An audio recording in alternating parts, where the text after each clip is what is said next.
welcome to this News Unlock special, the show that takes you behind the headlines to the real stories that matter. The one issue which millions of people are focusing on or waiting for at the moment is that magical coronavirus vaccine. In India, the Modi government claims to have a plan in place, an expert group being formulated to chart out the COVID immunization for 1.3 billion people once a vaccine is developed. All of this, of course, coming at a time when in the politics of Bihar and on the election trail, the BJP has created a stir by saying they will give a free vaccine once they are elected to power in the state. But apart from the politics, what is the policy of the government when it comes to vaccines? Will they really be given free? How will they be distributed? Who will get them first? We'll be speaking on those issues to the man who's heading the Niti Aayog on this issue, Dr. V.K. Paul, also one of the country's leading virologists. Dr. Shahid Jamil will join us. But before that, let's take a closer look at the government's plan. Importantly, who will get the COVID vaccine first? And will it really be free of cost? Take a look. It's the one thing everyone is waiting for, a coronavirus vaccine. And for India, Modi government has a plan. The National Expert Group on Vaccine Administration is preparing the rollout strategy for COVID immunization once a vaccine is developed. The panel is headed by Dr. V.K. Paul, who's a member of the Niti Aayog. The high-level body also includes AIIMS Director Rajdeep Sardesai, representatives of the Ministries of External Affairs, Biotechnology, Information Technology, the Director General of Health Services and the ICMR, and representatives from states. So what is the government's plan? Who will get the COVID vaccine first? The Health Ministry says that the vaccine will be given first to those who need it the most, irrespective of their paying capacity. 3 crore people in high-risk jobs with maximum exposure have been identified. They will be the first batch of people who will receive the vaccine. They will include doctors, healthcare workers and army personnel. We have about 30 to 50 crores people to be vaccinated, right? And our vaccine companies are extremely capable of generating many doses. What the priorities should be, right? I mean, who should be given the first dose of vaccines or something? And it's very right that healthcare workers should be given, should be very high on priority, and which I don't think anyone can deny that particular aspect. Second batch of people to get immunized will be those over 50 years and those with comorbidities. Government plans to use electronic vaccine intelligence network to keep track. The Prime Minister has already hinted at a digital health ID to ensure that every single Indian is immunized.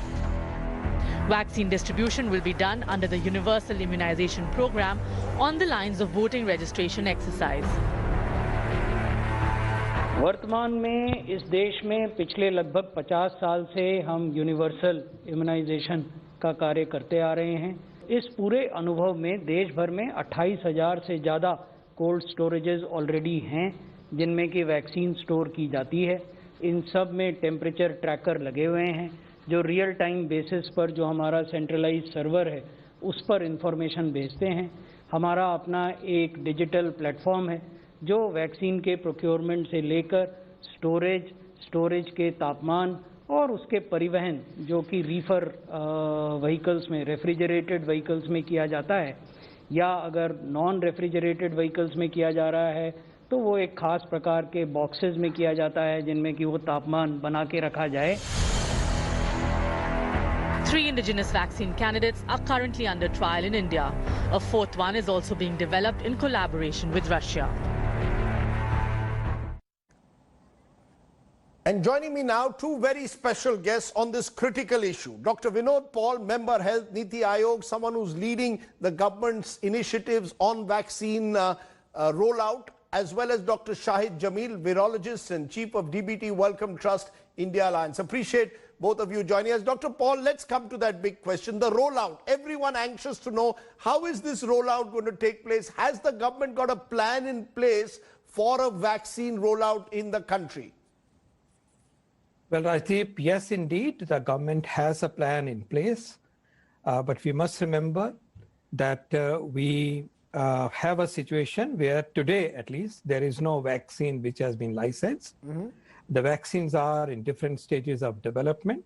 Some are close to phase 3 completion, and that would give the answer about their effectiveness. Only when a vaccine that has been found to be safe and effective will this be that the vaccine would get licensed for immunization on scale. So I think first thing to realize is that we are dealing with a situation which has many variables, and that has to be taken into account. We want to be optimistic. We should be optimistic and very hopeful, but we must also remember that there are uncertainties. Having said that, we are prepared to visualize a situation where vaccine is available, and the vaccine must reach the priority groups because for sure in the beginning, the vaccine quantities can never be enough to immunize the entire world or entire country for that matter. And therefore, prioritization has to be done. Keeping those principles in mind, yes, the work is progressing extremely well on our preparedness, and we are looking forward to this game changer intervention being available to the people of India. 2 points from what you've just said. One is we are a country of 1.3 billion people. So I want to understand prioritization. Who gets the priority? Is there a prioritization plan that you can tell us broadly that is in place? Well, remember, it's a dynamic situation because even within prioritization, it depends how much stockpile would be available. If there's one vaccine which is licensed, that's a situation A. If there are 4, that changes the situation. But the principles of prioritization are now being rather well understood, and there's a broad consensus around that globally as well as in our group. And by prioritization, in the face of limited supply, in the initial phases of vaccine scale-up and vaccine availability, would be centered around reduction in mortality and to protect the health system and the pandemic control system. These are the first set of goals. The later goals are, can we control the pandemic, extinguish the pandemic by creating enough herd immunity by using the vaccine approach? And there could be intermediate priorities as to who should be the next band of people or the tier of people or tier of groups, as the WHO likes to call it, would be. But certainly, in the first intent is to address the protection of the healthcare workers, protection of people who are frontline workers, who are essentially mounting healthcare response and pandemic control response in the country. And then immediately linked to this is a very clear intent to protect those who have a high risk of mortality. So this would be the bandwidth within which the first aspirational envisioning would be done in the country, and in principle worldwide the same consensus. Okay, so health workers, frontline workers, and those who are most vulnerable. The second point that comes from that is the concept of, do you give a free vaccine?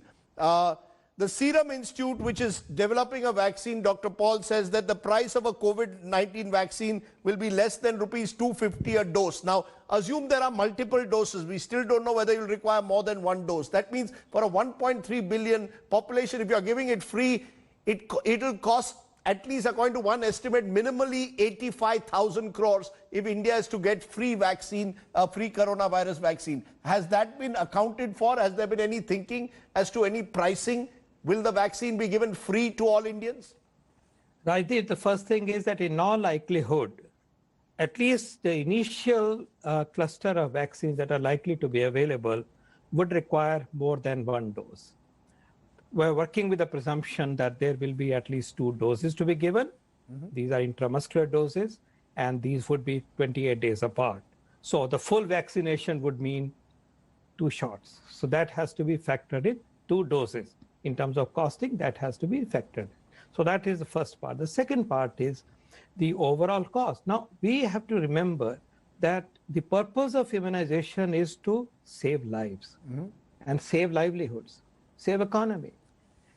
So if this pandemic is in a situation where the only big intervention, game-changing, quantum intervention is vaccine, and that is the situation today in a way, and in the foreseeable months. It may change much later. It may change after 8 months because people may have so-called herd immunity and the need would be very different. But yes, indeed, if this is the game-changing intervention for us to save lives, livelihoods, economy, and overall get going with the optimum output and the vibrance of this great nation, then indeed vaccine scale-up would be done to the maximum extent possible. And India is fortunate that we are not necessarily dependent upon the supplies of vaccine from other nations. We are so proud of our vaccine industry, which is responsible for 2 out of 3 vaccines or more for childhood immunization globally. And this industry has risen to the occasion. And therefore, yes, Indians are fortunate. We as a nation are fortunate that we would have access to vaccine, perhaps much more so than any other nation. But before I go to Dr. Shahid Jamil, I just want a clarification from you once again. Any possible, the presumption is that if you are saying importantly it will be multiple doses, possibly 2 doses, will they be free or has that not been looked into as yet into the pricing? Dr. Paul, have you looked into the pricing at all? Well, it's for me, Rajdeep. Yes, let me answer. Yes, indeed, we have factored this in, that the life-saving intervention of this nature with so much significance has to be available to people of India. Free of cost. It will be possible for us to assure that. And if such budgets are to be available, they will be available. The financial resources will not come in the way of access to vaccine by people of India. Okay. That's something that can be clearly stated.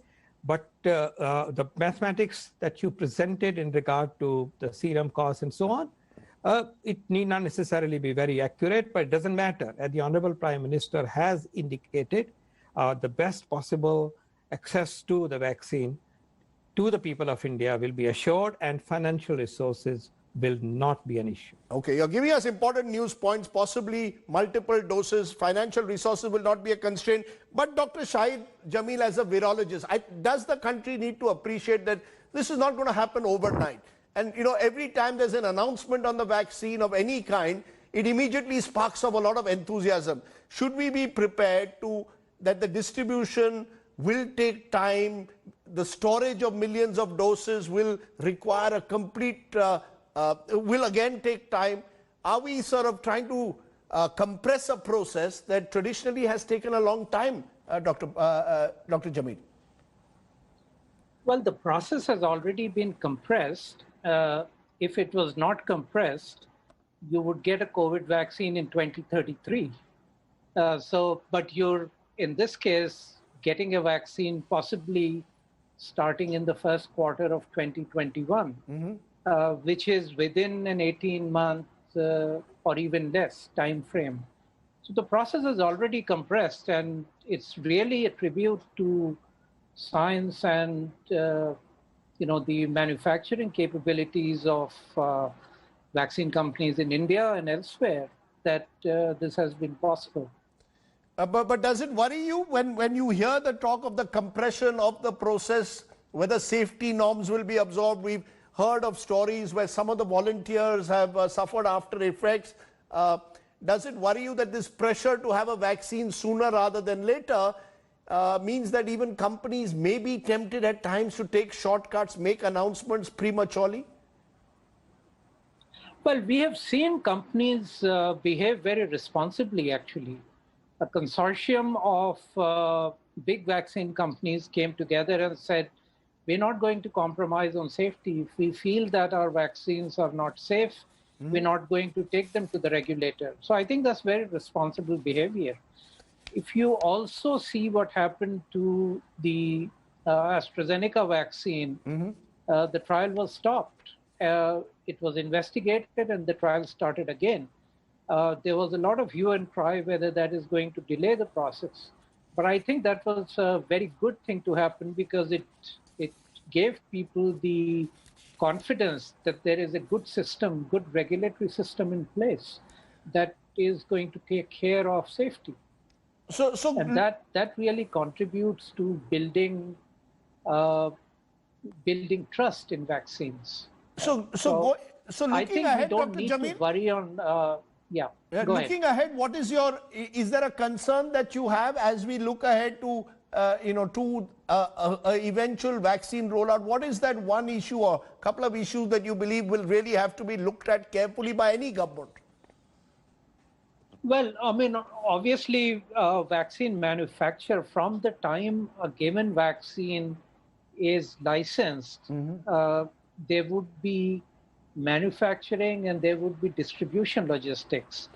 And Dr. Paul just said very clearly and rightly so that at this point there is no vaccine which has been approved. So, many of those questions will remain unanswered at this point.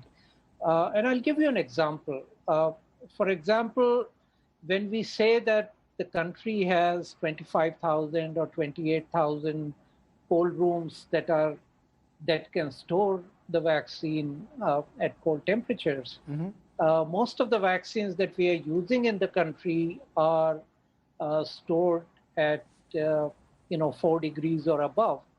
What if a vaccine that needs to be kept frozen gets approved? That changes the logistics completely. So because there's a vast difference in the infrastructure and the detail. If a frozen vaccine has to be delivered from the point of manufacture to the point of delivery into the recipient. So India has a lot of experience with the polio program, and a lot of that experience will come into play. But for example, if the Russian vaccine rolls out, the Russian vaccine has to be stored at -80 degrees. That changes the logistics completely. I think at this point it's hard to predict. What we can see is that the Serum Institute vaccine, the Oxford vaccine, is possibly the front runner at this point. And that's a vaccine that is possibly going to be kept at about less than 20 degrees, somewhere around 10 to 20 degrees, for which we can use the cold chain that is available in the country.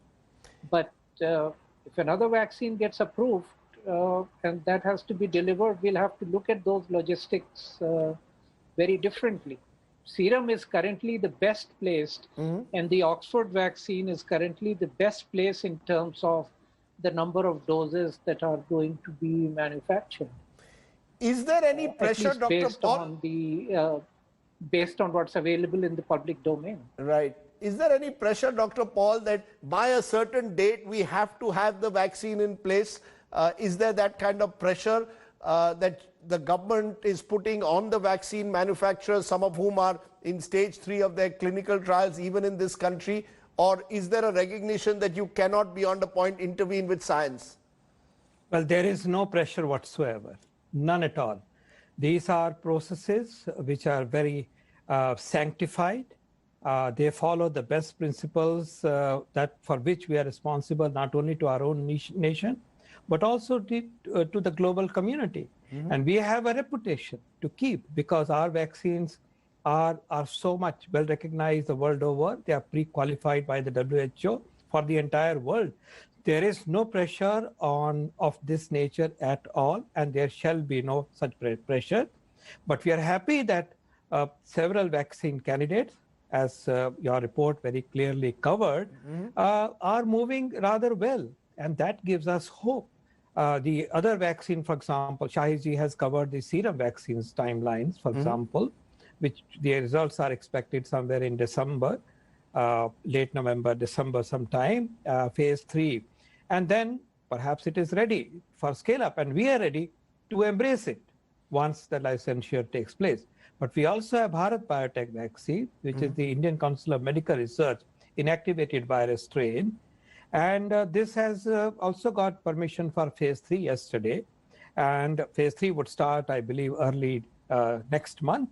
And lo and behold, 3-4 months down the line, we would have that vaccine as well.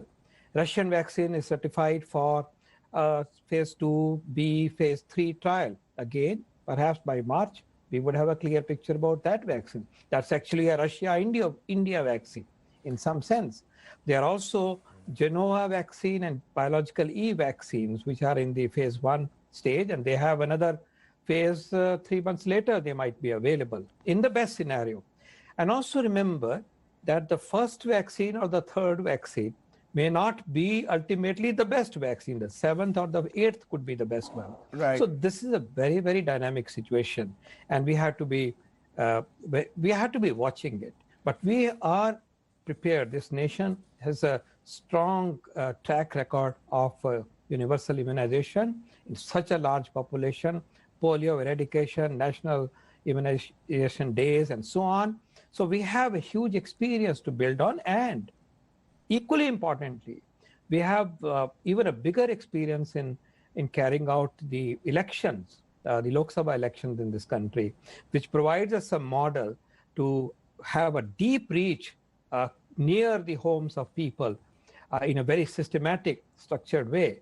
And in this particular case this time, Right. Using the digital backbone, one thing which is quite certain is that people will only come to the booth once they have an appointment. There will not be crowds. People would be told when to come. This would have been communicated through an SMS, as well as, if need be, personally. And therefore, we are looking forward to a very organized mission, and we are looking forward to a mission that would be a role model for other nations to follow. Very interesting, Dr. Paul. You've given us a sense. Like the elections are held on a large scale, you hope that India's vaccine rollout plan will match that kind of scale which you achieve when you have 90 crore voters in a country like India. Dr. Shahid Jamil, Dr. Paul, on this critical issue, you've given us a sense of what lies ahead. We'll, of course, keep coming back to you over the months ahead, because this is going to be an issue that will dominate people's minds. Thank you very much for joining us. As always, on the News Unlocked, it's the news without the noise, news that you can use. Thanks for watching. Bye for now.